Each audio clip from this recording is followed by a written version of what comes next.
Selamat datang ke kelas Cikgu Wahid. Hari ini kita akan masuk ke bahagian terakhir, kedua akhir bab 1, iaitu kita nak melihat apakah perkaitan perniagaan dengan klasifikasi perniagaan, penawaran barang, dan perkhidmatan, pemilikan perniagaan, skala perniagaan.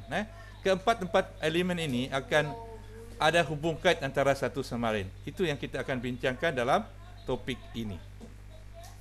Okey, kita nak lihat apakah kaitan di antara perniagaan dengan penawaran barang dan perkhidmatan. Okey. Perniagaan boleh menawarkan barang dan perkhidmatan atau kedua-duanya bertujuan untuk penuhi keperluan dan kehendak pengguna. Itu adalah salah satu tujuan utama perniagaan wujud. Dia diwujudkan untuk menawarkan sama ada barang atau perkhidmatan atau kedua-dua sekali atas kehendak dan memenuhi keperluan dan kehendak pengguna. Seperti kalau dia beri menjual keropok dan sebagainya, dan juga bas sekolah, itu adalah keperluan pengguna. Okey. Jenis barang dan perkhidmatan, kedua jenis barang dan perkhidmatan yang ditawarkan akan pengaruhi perniagaan yang dijalankan. Maksudnya kalau dia melibatkan contohnya dia menjual barang-barang berkaitan dengan produk, barang-barang fizikal. Contoh dia menjual perabot. Bila dia menjual satu perabot, dia akan memerlukan store untuk penyimpanan perabot itu, bilik ruang kedai untuk pameran perabot tersebut, dan itu dikatakan jenis barang atau perkhidmatan yang ditawarkan akan pengaruhi bentuk perniagaan yang dijalankan. Okey. Sebagai contoh, kalau perniagaan berbentuk perkhidmatan, peniaga tidak perlu dengan pengurusan stok. Tumpuan adalah lebih kepada pengurusan sumber manusia. Seperti contoh, kalau peniaga perkhidmatan adalah dia menyediakan perkhidmatan pengangkutan. Jadi dia kena cari siapa yang akan ikut dia dengan van dia ataupun dengan bas dia yang dia sediakan. Itu maksud dia. Kalau perkhidmatan dengan berkaitan dengan pengangkutan ataupun perkhidmatan. Pemilik sesebuah perniagaan, ini kata sini, pemilik sesebuah perniagaan boleh memilih untuk menubuhkan perniagaan milikkan tunggal, syarikat berhad atau koperasi, bergantung pada modal dan jenis perniagaan yang diceburi. Macam saya katakan tadi, kalau dia ada modal tapi dia tak ada pengalaman, dia ada banyak, dia boleh cari rakan kongsi lain untuk mewujudkan perniagaan. Dia suntikkan modal. Atau terlalu kaya sangat dengan dia terlalu banyak duit, dia boleh membeli saham-saham syarikat tertentu di pasaran awam, bergantung kepada dia punya kemampuan keuangan. Itu maksud dia. Okey. Kebiasaannya, kalau orang yang nak memulakan perniagaan yang kecil-kecilan, dia akan bermula dengan perniagaan yang berbentuk apa kelas? Dia akan memulakan perniagaan yang berbentuk milikan tunggal. Sebab ini orang jenis yang dah nak belajar memulakan perniagaan, belajar memulakan perniagaan. Dia akan bermula dengan satu perniagaan kecil, iaitu dia memilih milikan tunggal. Sebab milikan tunggal ini dia sendiri yang uruskan, dia tempat tapak dia belajar, dia sendiri yang uruskan perniagaan, dia sendiri yang keluarkan modal, dan dia juga sebagai kuli dan juga sebagai tauke juga. Itu adalah asas untuk orang menjalankan perniagaan, milikan tunggal, kecil-kecilan.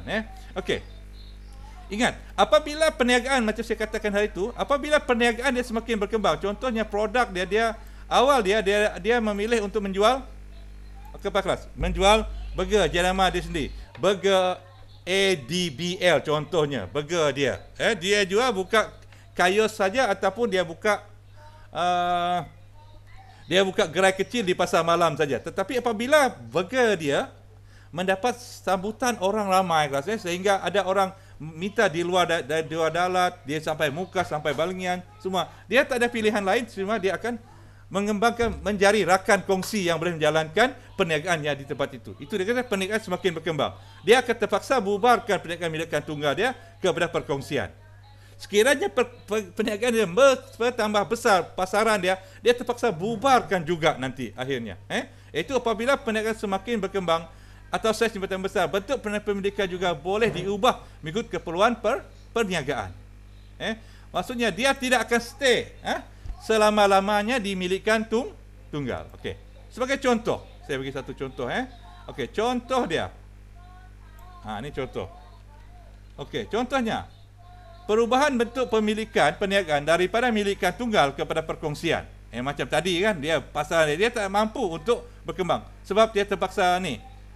Lepas tu perkongsian dia pun dibubarkan jika dia mendapatkan pasaran yang lebih luas, sampai dia pasaran burger dia sampai ke sampai ke seluruh Malaysia, peringkat kebangsaan. Jadi dia pun terpaksa buka syarikat, syarikat Berhad, dengan jumlah pelabur ataupun menarik ramai lagi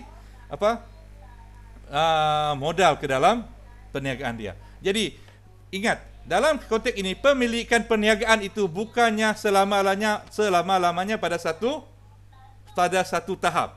Dia boleh berkembang berdasarkan kepada kemampuan perniagaan itu untuk pasaran ataupun sambutan orang terhadap barang ataupun produk dia. Ingat, itu maksudnya hubungan pemilikan perniagaan dengan pemilikan perniagaan. Dia tidak tetap pada satu tahap sahaja.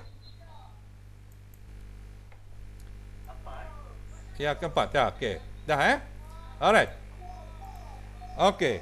Ingat, kita dah belajar hal itu, perniagaan dan klasifikasi perniagaan. Perniagaan diklasifikasikan berdasar saiz dan sektor. Ingat, kita buat saiz dan sektor. Perniagaan bersaiz sederhana, besar dan kelas? Saiz sederhana, kecil, sederhana dan besar. Sektor utama, sektor 1, sektor 2, sektor 3. Okey. Kalau dia klasifikasikan perniagaan itu ikut saiz, jadi perniagaan itu boleh dikategorikan sebagai saiz apa? Tengok di situ. Perniagaan bersaiz kecil, sederhana dan besar. Ia sebenarnya bergantung kepada pendapatan. Pengklasifikasian perniagaan berdasarkan saiz ialah bergantung kepada pendapatan tahunan dan jumlah pekerja tetap yang telah dia upah untuk bekerja di syarikat dia, perniagaan dia tu. Okey. Okey, manakala kalau ikut sektor, jadi pengklasifikasian perniagaan ikut sektor, kalau di Malaysia kita telah bahagikan kepada 3 sektor utama. 3 sektor itu sektor utama, kedua dan ketiga. Sektor pertama seperti pertanian, pelombongan. Itu kita mengambil terus daripada perut muka bumi, daripada perut bumi, permukaan bumi dan di dalam laut. Pertanian, perlombongan, apalagi kelas pembalakan, pekaheng ataupun nelayan laut dalam, itu dia mengambil sektor pertama ni dia mengambil apa yang Tuhan dah bagi kepada kita explore. Okey, sektor kedua ialah bahan daripada sektor pertama, dia proses untuk digunakan kepada orang, iaitu wujudlah sektor pembuatan seperti buat jalan raya, sektor perkilangan, mengeluarkan perabot, makanan dalam tin daripada ni semua untuk dijual. Itu adalah sektor yang kedua, pembuatan dan perkilangan. Dan sektor ketiga adalah melibatkan perkhidmatan, iaitu bagaimana barang-barang di sektor pertama, sektor kedua sampai kepada kelas? Golongan yang menggunakan barang tersebut, pengguna akhir dia. Contoh kelasnya kilang perabot, dia akan menggunakan apa? Dia akan menggunakan kayu yang dihasilkan dari sumel. Okey, sawmill, kilang kayu papan, dia akan beli log, batang balak daripada pembalak dan dia akan jadi kayu papan lapis yang belum diketam dan sebagainya. Papan lapis ini dijual kepada orang yang buat perabot. Untuk membawa ke perabot, mereka memerlukan lori perkhidmatan. Dan di kilang perabot, mereka akan buat berbagai jenis perabot, menambah nilai barang tadi, dijual kepada kelas? Perai ataupun kedai-kedai perabot. Dan memerlukan sektor penghantaran. Itu dia katakan sektor yang ketiga, wujud. Okey. Semua sektor-sektor ini, macam saya katakan tadi, semua sektor-sektor ini memerlukan aktiviti perniagaan untuk mengagihkan barang dan perkhidmatan. Okey, ingat. Perniagaan akan wujud sekiranya ada unsur pengagihan. Pengagihan maksudnya dia memindahkan barang itu daripada tempat asal kepada orang yang memerlukan dia, pengguna akhir dia. Okey, jadi pemindahan barang itu kelas, dia mesti memerlukan perkhidmatan. Jadi itulah wujudnya sektor yang ketiga itu sekarang ni. Sektor ketiga penting dalam ni, dalam perniagaan. Tanpa sektor ketiga, barang itu akan kekal di hutan sahaja, di log ni, di tempat ni. Tak ada orang nak hantar lagi. Okey? Tanpa sektor kedua ni juga saya, tak ada juga orang nak buat jalan raya. Itu maksud dia. Dan yang terakhir adalah okey. Tanpa aktiviti pengagihan, barang-barang tidak akan sampai kepada okey. Okey, tanpa aktiviti pengagihan, barang-barang tidak akan sampai kepada pengguna atau dan menyebabkan keperluan dan pengguna tidak akan dapat dipenuhi. Okey, akhirnya peniaga tidak akan mencapai keuntungan. Jadi kita tengok itu adalah perkaitan di antara sektor perniagaan, klasifikasi perniagaan dengan perniagaan. Okey. Okey, perniagaan secara umumnya boleh dikategorikan kepada mengikut skala iaitu domestik dan antarabangsa. Secara domestik adalah seperti kelas yang paling kecil adalah pasaran sekitar anda, tempatan. Macam biasa pasar berniaga di pekan Sabtu, pekan Minggu, dia adalah lebih kepada tempatan. Sekitar dia saja pasaran dia, ikut pengunjung yang di itu. Jadi bila saiz dia kecil, pasaran dia kecil, maksudnya pendapatan dia pun agak kecil skala. Dan kalau skala domestik ni boleh berkembang kepada sampai peringkat daerah, luas kepada daerah sampai ni, dan juga boleh sebagai melepasi sempadan daerah itu dalam negeri. Contoh kalau anda buat keropok leko di ni, keropok leko anda boleh jual di Sibu, di Bintulu, di Limbang. Itu dah maksudnya pasaran anda sudah melepasi peringkat daerah ataupun melepasi daerah ataupun peringkat negeri. Dan kalau pasaran anda sampai ke semenanjung Malaysia, itu dah diiktiraf sebagai peringkat kebangsaan. Jadi bila sampai peringkat kebangsaan, kalau perniagaan anda tadi, anda tak ada pilihan lain, anda kena kembangkan lagi perniagaan anda, tukar bentuk. Sebab memerlukan modal untuk membeli bahan mentah, menghantar dan sebagainya. Itu maksud saya kata dari pemilikan tunggal, perkongsian terus kepada syarikat berhad perniagaan ini. Packaging dan sebagainya. Itu dah sampai tahap apa? Tahap kebangsaan. Ya. Dalam kebangsaan ni kelas, dia tak ni.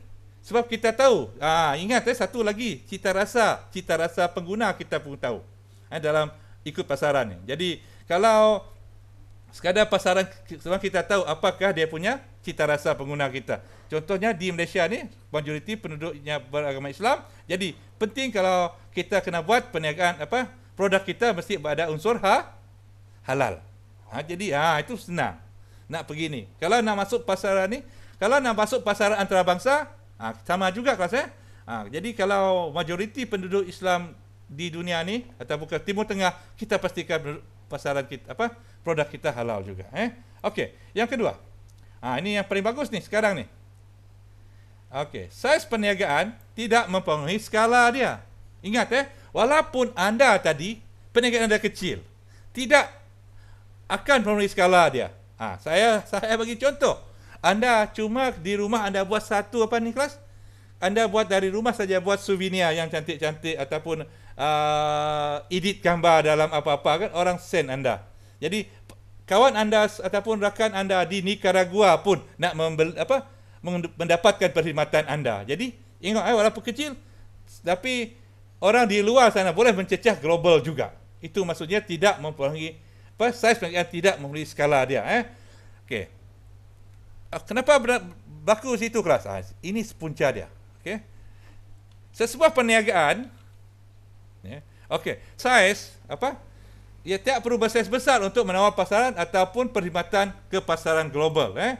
Sebab terutamanya dunia sekarang ni dengan dunia perkembangan dunia teknologi seperti internet internet, membolehkan perniagaan bersaiz kecil menembusi pasaran pada peringkat antara bangsa. Yang kita gunakan apa? Facebook, apa lagi kelas? Apa? Media sosial. Media sosial. Dan yang paling popular sekarang ni apa? Yang Kadok pakai, apa dia? Facebook. No, Kadok tak pakai Facebook. YouTube. Yes, YouTube. YouTube itu yang paling, YouTube sekarang ni kelas yang paling berkuasa, yang paling kuasa dia paling ni kelas, pengaruh dia paling kuat di seluruh dunia. Cuba anda masuk YouTube. Contoh cikgu hari tu baru beli satu tool berkaitan nak pakai macam mana nak pakai tool itu. Tak tahu. Cikgu tak tanya kawan cikgu. Cikgu cuba buka YouTube, tanya apa tool. Dia akan tayangkan video, ada orang yang share video macam mana nak gunakan sesuatu peralatan. Ataupun kalau nak pertukangan sekarang, ramai yang share di situ. Orang yang share dalam YouTube, mereka akan dapat juga pendapatan. Yes, itu saya kata itu saya kata tadi. Dari segi view, subscriber, like. Yes, good. Itu semua bergantung situ. Ini generasi anda sekarang, anda kena faham ini. Maksudnya contoh anda ada kemahiran dalam membuat t-shirt, tahu tak? Membuat t-shirt yang cantik, design t-shirt yang gambar yang cantik-cantik. Anda buat dalam YouTube, ada orang order untuk anda. Kalau sampai antarabangsa. Jadi itu istilah dia. Kalau nak pasaran antarabangsa ni kelas ataupun global, tak semestinya anda perniagaan anda tak perlu sampai tahap saiz berskala besar, skala besar dengan teknologi moden dapat membantu anda. Okey. Ingat, perniagaan yang secara umumnya perniagaan yang telah berjaya melalui pasaran global akan meningkatkan jualan dan keuntungan perniagaan. Sebab dalam pasaran global di kelas, kita punya saiz market kita adalah besar. Besar. Jadi sebab itulah orang akan sentiasa berebut-rebut untuk menguasai pasaran global. Sebab mereka akan dapat manfaat dari segi keluasan pasaran dia. Jadi keempat perkaitan telah kita bincangkan. Jadi kita tengok bagaimanakah satu perniagaan itu berhubung kait antara penawaran, mula daripada menawarkan barang dan perkhidmatan. Lepas itu dia akan melihat pemilikan perniagaan. Lepas itu apakah kualifikasi perniagaan dia dan skala perniagaan dia. Jadi itu adalah secara umum rumusan kepada bab berapa? Bab 1, 1.6.